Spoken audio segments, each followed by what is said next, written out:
Commander, I've got Admiral Anderson on the QEC. Patching him through to you now. Shepard. Admiral, how you holding up? Day by day, Commander. Yeah. Hackett sent me a message about this apartment. I want you to have it. Take it off my hands. Are you serious? You need a place that's yours. Somewhere to recharge, clear your head. Kaylee wanted us to settle down there. Thing is, the longer I'm on Earth, the less I want to leave. And I want as few loose ends out there as possible. Like I said, you'd be doing me a favor. That's very generous. It's practical. We need you in the best shape possible. Rested. Focused. If you say so. Thank you. And make yourself at home, damn it. It's yours now. I'm sure I can manage. Okay, good. Been meaning to do that for a while. I'll talk to you soon. Be careful out there, Anderson. You too, Shepard.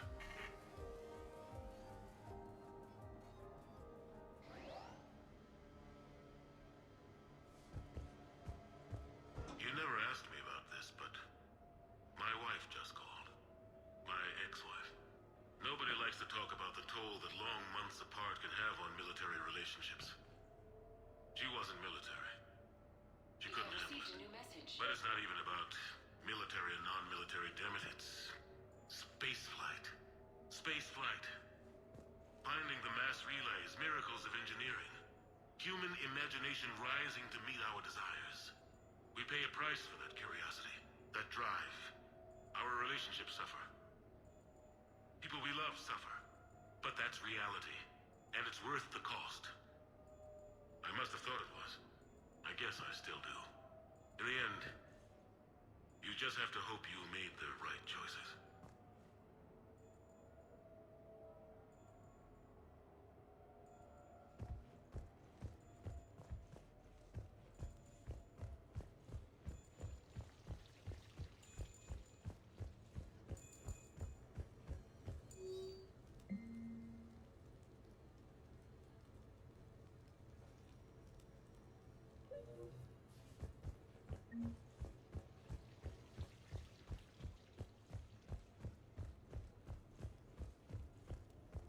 The Normandy? A brand new ship. My ship. You don't forget that moment. The first time you're standing there. The whole crew looking to you for direction. Unforgettable. I'd led men and women before that. Seen a lot of combat already. Always managed to find my way home in one piece. Do that a few times, you begin to think you know better than the next guy. Maybe you do, I don't know. But if you're lucky, really lucky, you find yourself on a good ship, in front of a good crew. A crew you can trust with your life. Gifted. Disciplined. Brave. All of them. Eager to set sail into the endless black ocean. I still remember my XO asking what my orders were. Shepard, I said. Let's see what we can find.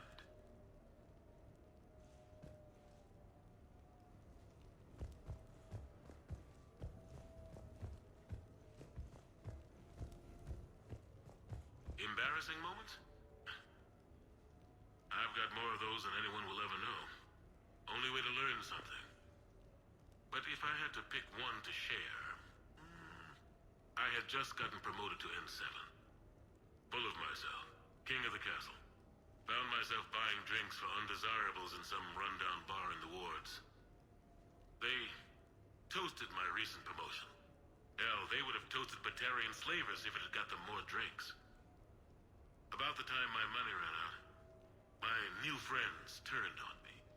I was outnumbered. Things didn't look good. My plan to get out of there involved lots of punching. Well, that worked for a while. Then a table hit me. Or I fell down. When I came to, I saw a Solarian putting the rest of the troublemakers down. A Solarian? Moved like a damn cat, I swear. When everybody was out cold. Or running. He walked over and helped me up. N7, he asked. Yes, sir, I replied. He looked over my collection of unconscious friends, nodding. Not bad, human, he said. Then he walked away. I had met my first Spectre. Learned an important lesson that day. No matter how good you think you are, there's always somebody quicker, faster, and a hell of a lot smarter than you just around the corner. That little lesson's kept me alive more than once since then.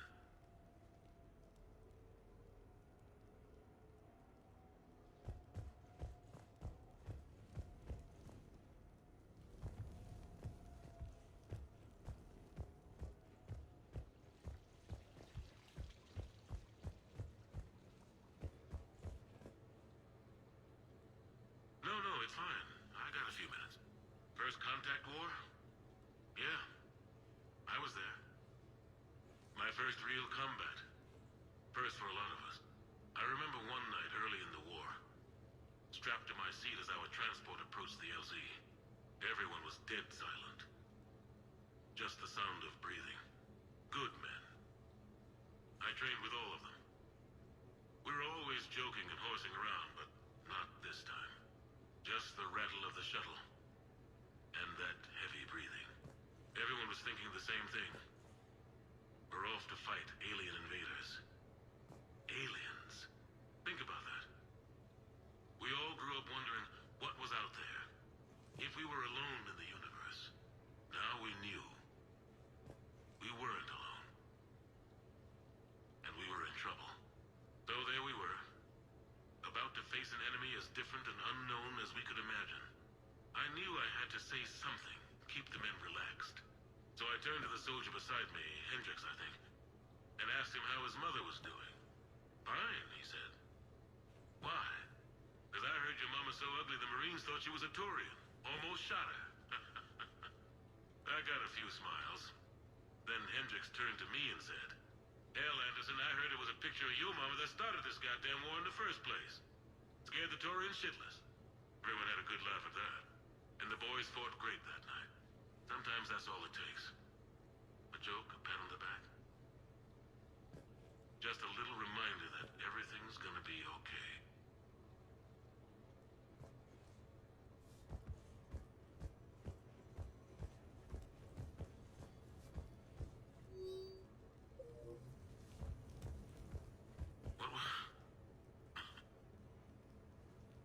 What was I talking about? Early days, right? People ask why I joined the military. Everyone talks about honor, duty, sure. But that's never the whole truth. It's 100 little things that add up to commitment. I joined because of a dog. Yeah, a dog. This patchy, mean son of a bitch that used to bark at me every day on my way to school. He'd snarl and I'd start running. Scared the hell out of me. I was just a kid. I remember being in a bad mood one morning. Angry, I can't recall why. When that dog started in on me, I snapped. Started barking right back. We both kept at it until we had nothing left. Dog never bothered me again. Why'd I join the military? Sometimes you just gotta howl to make things right.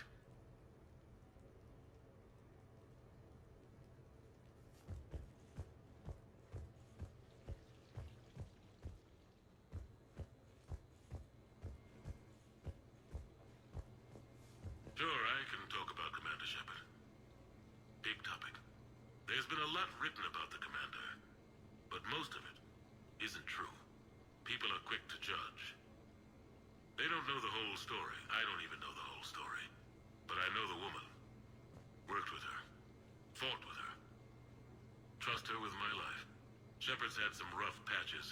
Who of us hasn't? She's been forced to fight a lot of battles alone. God only knows how she got out of some of that. Makes your head spin. Thing is, you never heard a complaint.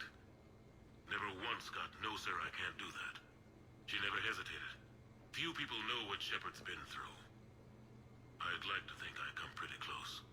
And I worry sometimes she forgets. There's a whole bunch of people who lose sleep over her getting back home. Maybe it doesn't need to be said. Maybe we're too dumb to say it. Soldiers like the commander are rare. Women like Shepard, even more rare.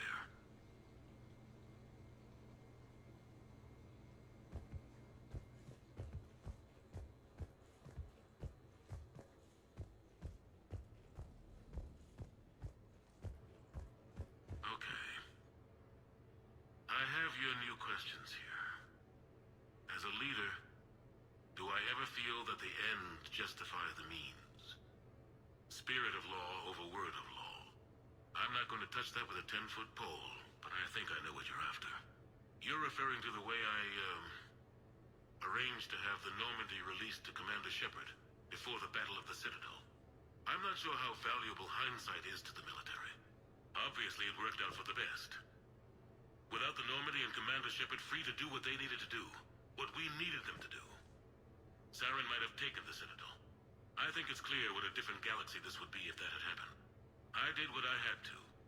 If I had been wrong, I would have gladly accepted the repercussions. The real trick is never being wrong. If you're looking for more action and less philosophy in these notes, let me know.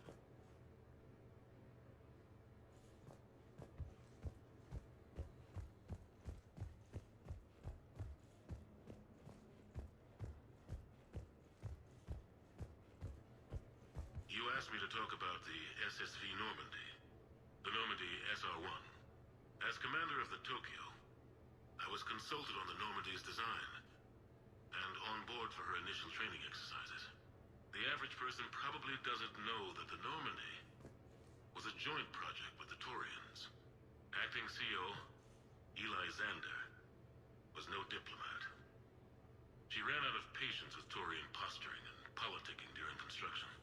The chief architect of the Drive Corps, Octavio Tatum, and his team of Taurian engineers were in the CIC for final training exercises. Tempers flared when Xander pushed the limits of the stealth system, waiting to vent the IES well past what Tatum was comfortable with. I tried to calm the situation, but it still ended with the Taurian scientist in shackles and a human Taurian fistfight at Korra's den later. Funny now, when I first laid eyes on the Normandy, she was the most beautiful thing I'd ever seen. Day after that training run, Admiral Wright found me on the bridge. "She's yours," he said. "Can't trust her to Xander.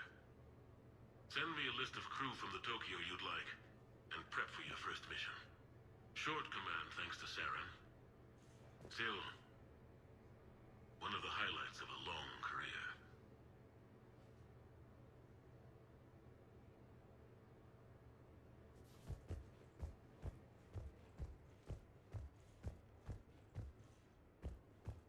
The Turians.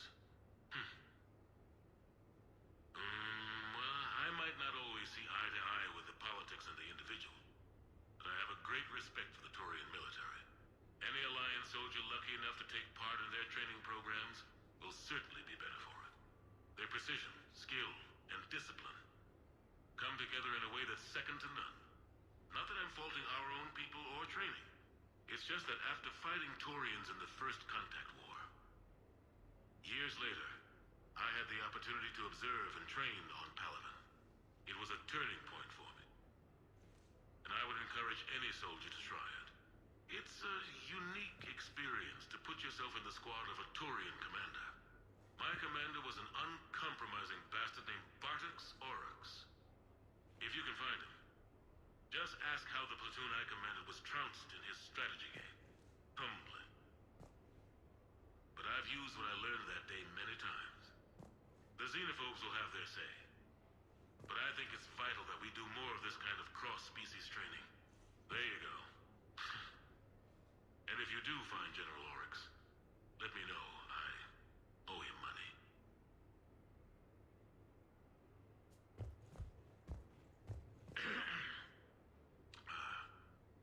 Okay. So, Tombstone data. Admiral David Edward Anderson. Not sure why anybody would be interested, but thanks for asking. I was born in London, June 8th, 2137. The last of 3 children born to Ursula and Paul Anderson. A nurse and a flight mechanic, respectively. But that's a little dry. And someone's gonna spice this up, right? Never been much for the spotlight. Anyway, where was I? It was a second marriage for my parents. They were almost 50 by the time they had me. My mother worked shifts, so my father would often take me to the base. While he worked, I watched transport ships and fighters take off. Worked his whole life around space travel, my father. But he never left Earth. Not for a day. He was a good man. But that's just a side note. Don't put that in. Who is it, Kaylee? Yes, I need to take that. I hope this is what you're after. I'll get to the more interesting N7 stuff next time.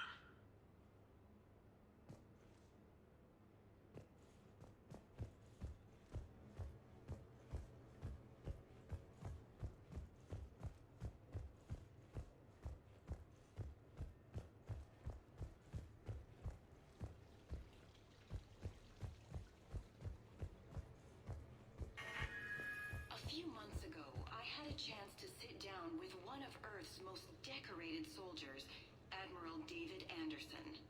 He was kind enough to answer my questions and talk about his career. Today, the Admiral is on Earth, leading the defense of our home against the Reapers. We have no communication with him or any soldiers on Earth, but we can't forget what they're doing for us. Tonight's show is dedicated to all of the soldiers out there, fighting and dying to keep us safe. Admiral Anderson, today marks the 30th anniversary of the N7 program. Can you describe your first day of training in this now famous program? The Interplanetary Combatives Training Program is all business from day one. How so? We're given basic gear, then separated and stranded on an asteroid with no nav data. The test ends when the last person runs out of oxygen. Sounds daunting. What happens to the ones who run out of air first? Out of the program. The best N7s can survive alone, but work together to survive even longer. That's very impressive, Admiral. Deep space survival training. That has to be so difficult. All of it would take such strength of character. Well, just plain strength. But then you seem like a strong person. I'm sorry. Is there a question in there? Well, does the program make the man? Or do you think you were born for this? It's a bit of both, I suppose. Every soldier reaches a point in their career, sometimes more than once, when they are asked to give more than they ever thought they could. That moment is the test. I've seen men and women, almost sure to fail, persevere long past the point of breaking. That experience changes them. Others, with all the gifts and abilities, fail in that moment. Sometimes they pick themselves up and carry on. Sometimes they're just done. What about you? What was your moment? I've had a few, none of which I'd like to share. But, I think the toughest tests are still ahead of me. What makes you say that? Call it a hunch. Soldier's intuition? Something like that. Do you trust your intuition? I mean, do you follow your heart over your mind? Well, it depends on the day. No, I suppose if I were to be honest, I do trust my instincts. The problem is, war isn't orderly.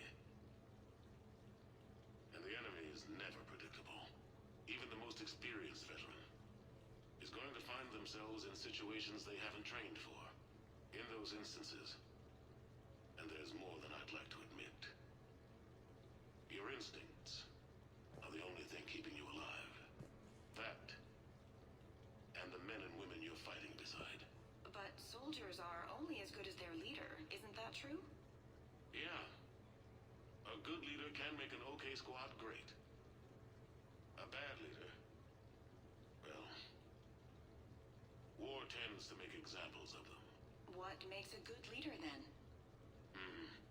A good leader is someone who values the life of his men over the success of the mission, but understands that sometimes the cost of failing a mission is higher than the cost of losing those men. That's a terrible line to have to walk. Yes, it is. But war is a terrible thing. Thank you for your time, Admiral. Thank you. The remainder of this interview was to take a more personal look at Admiral Anderson's life. It wasn't finished when the Reapers invaded. We can only hope that the Admiral and the soldiers under his command survive to tell us the rest of their stories. I'm Khaleesa Al-Jilani,